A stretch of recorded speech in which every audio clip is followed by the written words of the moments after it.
বাংলা নববর্ষ ১৪৩৩কে বরণ করে নিতে উত্তরা কল্যাণ সমিতির মাঠ থেকে সকালে শুরু হওয়া এক বর্ণাঢ্য র্যালিতে অংশ নেন প্রায় ৩ শতাধিক মানুষ।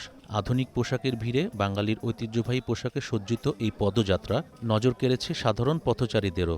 সুস্থ দেহ ও প্রশান্ত মনের বার্তা নিয়ে নববর্ষের প্রথম সকালে পথে নামেন তারা।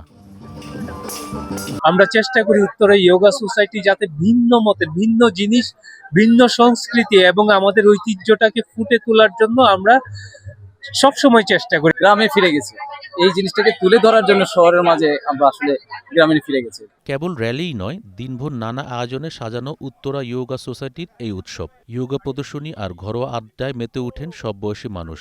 বৈশাখের এই মিলন মেলার প্রধান লক্ষ্য ছিল সম্প্রীতি আর সুস্থ জীবনযাত্রার প্রচার। সঙ্গে ছিল বাঙালির প্রিয় পান্তা ইলিশের ভুরিভোজ। আমরা যখন যেই বয়সে ছিলাম 18 বছর বা 15 বছর, সেই বছরটা কিন্তু আমরা 50+ এই বয়সের মধ্যে আমরা পেয়েছি, আর এবং এইটা পেয়ে, এই সুযোগটা পেয়ে আমরা আনন্দ ধরে রাখতে পারতাছি না। পুরনো বছরের সব জরাজীর্ণতা মুছে দিয়ে নতুন বছরের এক সুন্দর ও সুস্থ বাংলাদেশের প্রত্যাশা এই মানুষগুলোর।